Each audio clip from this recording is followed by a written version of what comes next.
Halo, balik lagi bareng gue Alfian Raffe. Seperti biasa, di video kali ini gue bakalan lanjutin alur cerita yang sebelumnya pernah gue upload.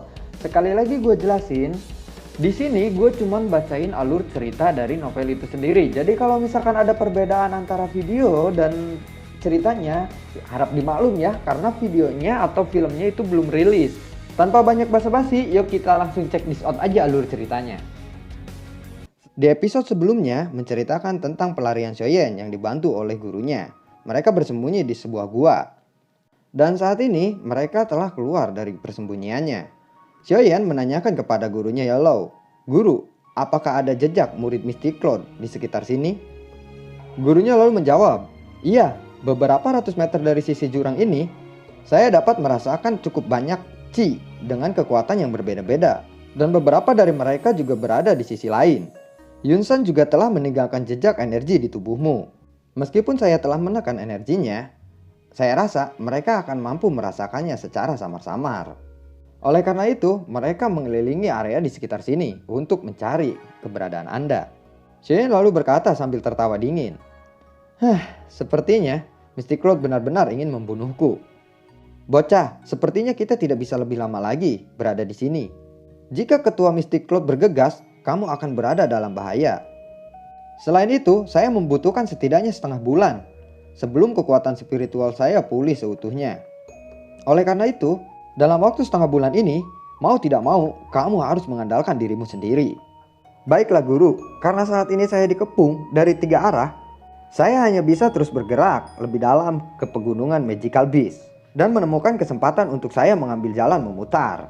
Selama saya menyembunyikan identitas saya pikir tidak akan sulit untuk meninggalkan kekaisaran Jiangma, ucap Xiaoyan. Yellow lalu berkata, "Saya akan membantu melacak keberadaan orang-orang yang mengejarmu. Sepertinya Yunsan juga memiliki dendam yang sangat besar kepada kita berdua. Saya harap Anda tidak akan menyesali ini di masa depan," ucap Xiaoyan. Lalu Xiaoyan mengepakkan sayapnya, pergi meninggalkan gua tersebut. Tidak lama setelah Xiaoyan pergi meninggalkan tempat itu, beberapa orang dari Mystic Cloud datang. Namun mereka hanya menduga bahwa gua itu adalah tempat tinggal binatang ajaib. Pada saat Xiaoyan sedang terbang, tiba-tiba Yellow menyuruhnya berhenti. Yellow melihat 5 burung elang yang sedang ditunggangi oleh kelompok Mystic Cloud. Yellow lalu berkata, "Maafkan saya bocah, ini di luar dugaanku. Awalnya saya pikir hanya beberapa doang saja dari Mystic Cloud yang bisa terbang. Oleh karena itu perhatian saya terhadap langit tidak terlalu fokus. Saya tidak menyangka bahwa mereka memiliki taktik seperti itu.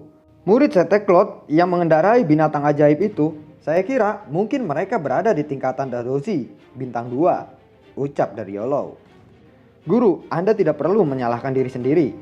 Saya sudah menduga bahwa rencana saya untuk melarikan diri kali ini pasti tidak akan berjalan dengan lancar. Namun, itu saja tidak cukup. Jika mereka ingin menghentikanku, hanya dengan beberapa orang ini, itu tidak akan berhasil, ucap dari Xiaoyan. Yellow lalu berkata, "Berhati-hatilah.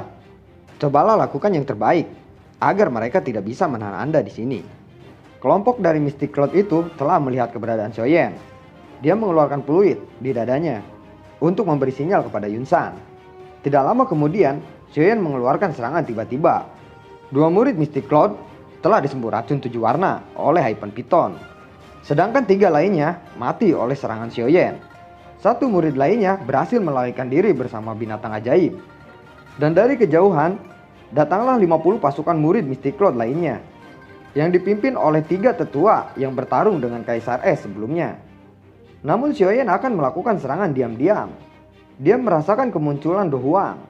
Xiaoyan memutuskan untuk bersembunyi di dalam hutan, mengamati mereka yang di atas dari kejauhan.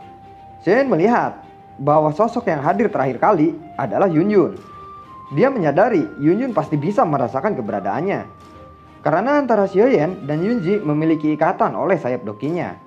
Oleh karena itu dia hanya menunggu apakah Yunyun akan mengetahui keberadaannya.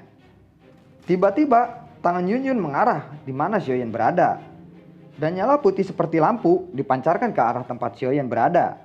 Kemudian Yunji berkata dalam hatinya, "Maafkan saya Xiaoyan." Xiaoyan bergegas melarikan diri tanpa menggunakan sayap dokinya. Tetapi cahaya putih itu tetap menyelimuti keberadaan Xiaoyan. Namun Yellow tidak diam begitu saja. Yellow berkata, "Beri aku sedikit waktu. Aku akan menghancurkan jejak energi ini. Tidak lama kemudian, cahaya itu telah hilang, ditelan oleh Yellow. Dan kecepatan Xiaoyan jauh lebih meningkat. Tiba-tiba, Yang Fei muncul secara mengejutkan di depan Xiaoyan. Xiaoyan terkejut, lalu dia berkata, "Ya Fei, apa yang kamu lakukan di sini?" Kemudian Ya Fei mengetuk cincin simpanannya. Dan ia berkata, "Jangan khawatir, ketiga ketua Mystic Cloud untuk sementara waktu ditahan oleh Hai Tua. Ini adalah peta pegunungan Magical Beast yang akan membantu Anda meninggalkan kekaisaran Jiangma. Xiaoyan, cepatlah pergi berjalan ke arah selatan tempat ini." Xiaoyan terkejut saat dia mendengar ini. Kemudian dia mengangkat kepalanya dan menatap langit yang tertutup oleh pepohonan. Hanya Ya Fei dan Hai Tua yang mengulurkan tangannya untuk membantunya. Dia jelas tahu bahwa tindakan klan Pinman ini akan membawa banyak masalah bagi mereka. Bagaimanapun, Sekte Mystic Cloud adalah paksi terkuat di dalam kekaisaran Jiangma. Lalu Xiaoyan berkata, "Ya Fei, aku Xiaoyan. Aku bukan binatang buas yang tidak tahu bagaimana cara membalas budi yang Anda berikan. Aku Xiaoyan tidak akan melupakan kebaikanmu dan Hai Tua sampai kapanpun hingga aku mati. Kelak, jika aku kembali ke Kaisaran Jiangma, aku pasti akan membalas kebaikan ini 100 kali lipat. Xiaoyan, saya percaya bahwa kamu akan menjadi orang hebat. Baiklah, cepat pergi. Unit terbang dari Mystic Cloud akan segera bergegas. Apalagi Yun Yun akan segera tiba," ucap Ya Fei. Xiaoyan lalu mengangguk dan tiba-tiba Xiaoyan memeluk erat tubuh Ya Fei. Dia dengan lembut berkata, "Ya Fei, saat ini aku akan berjanji kepadamu. Aku tidak akan menolak permintaanmu selama aku bisa mencapainya," ucap Xiaoyan. Ayo, jangan traveling otaknya. Santai-santai, nanti kalau dia ketemu lagi maksudnya. Pasti udah pada traveling ya otaknya. Ya Fei awalnya terkejut ketika dia tiba-tiba dipeluk oleh Xiaoyan. Kemarahan muncul di wajahnya. Setelah dia mendengar kata-kata Xiaoyan, dia berkata, "Anak kecil, ini adalah suatu yang kamu katakan. Orang hebat tidak bisa mengingkari janjinya." Cie, Yan Fei-nya juga ngarep dong. Xiaoyan lalu berkata, "Selama saya mampu, saya Xiaoyan tidak akan menolaknya. Bahkan jika Anda ingin menjadi seorang ratu." Tuh kan traveling, masa mampu lah kalau begitu doang mah Xiaoyan. Masa kagak mampu? Mau gue gantiin apa? Xiaoyan perlahan melepaskan pelukannya. "Kakakmu ini tidak tertarik untuk menjadi seorang ratu. Cepatlah pergi," ucap dari Ya Fei. Xiaoyan lalu berkata, "Selamat tinggal Ya Fei. Bantu aku memberitahu Hai Tua bahwa aku Xiaoyan tidak akan pernah melupakan kebaikannya hari ini dan hingga saatnya aku mati." Saat Xiaoyan mencoba keluar dari hutan, tubuhnya secara diam-diam menggantung di atas pohon. Dia melihat Yun Yun datang. Setelah itu dia melintas di depannya. "Apakah kamu baik-baik saja?" ucap Yun Yun. "Terima kasih, aku hampir terkubur di sini." Xiaoyan tersenyum. "Saya juga terpaksa melakukan ini. Sebagai pimpinan sekte dari Mystic Cloud, saya harus memikul beberapa tanggung jawab," ucap Yun Yun. "Apakah kamu ingin menangkapku dan membawaku kembali? Setelah itu, kamu ingin membiarkan Yun San membunuhku di depan umum?" ucap Xiaoyan. "Guruku tidak akan membunuhmu," ucap Yun Yun. "Mungkin dia tidak benar-benar membunuhku, tapi sekte Mystic Cloudmu memiliki banyak trik. Hanya segel acak dan kemudian mengunci saya di Mystic Cloud, itu akan menyebabkan orang-orang menjadi lebih gila daripada kematian," ucap Xiaoyan. "Itu tidak akan terjadi. Selama Anda kembali dengan saya akan mencoba yang terbaik untuk melindungi nyawa Anda." "Xiaoyan, jangan meledakkan sesuatu yang lebih parah dari sekarang," ucap Yun Yun. "Apakah ada kemungkinan sekecil apapun dari Mystic Cloud dan saya untuk bisa berdamai? Bagaimanapun, Anda juga seorang pemimpin sekte. Jangan bilang bahwa kamu bahkan tidak bisa melihat hal itu. Jika saya tertangkap oleh Mystic Cloud, hanya satu kemungkinan yang saya dapatkan, yaitu mati di tangan mereka. Pasti tidak ada pilihan lain untuk saya. Jangan bilang bahwa kamu bahkan bisa mengubah keputusan Yun San. Tidak perlu terus bicara omong kosong. Jika ingin menyerang, kenapa tidak menyerang? Jika Anda bertekad untuk menghentikan saya, maka..." Sambil Xiaoyan mengguncangkan penguasa Xuan ke arah Yun Yun. "Kamu harus tahu bahwa tidak mungkin bagiku untuk membunuhmu." Xiaoyan melangkah maju dan berkata pelan-pelan, "Apakah kamu ingin menyerang dan membawa mayatku kembali?" Sesaat kemudian, Yun Yun mengeluarkan pedangnya dan berkata, "Pergi, tinggalan kekaisaran Jiangma. Jangan kembali di masa depan. Kalau tidak, guruku pasti tidak akan membiarkanmu pergi dari sekte Mystic Cloud. Terima kasih banyak. Namun, saya akan kembali. Saya pastikan saya akan kembali, ucap Xiaoyan. Kenapa kamu masih tidak ingin pergi, ucap Yunyun. Saya percaya bahwa Anda saat ini adalah Yunji yang saya temui di gua gunung. Saya hanya memeriksa wajah anggun dan cantik Anda. Yunyun terkejut setelah mendengar ini.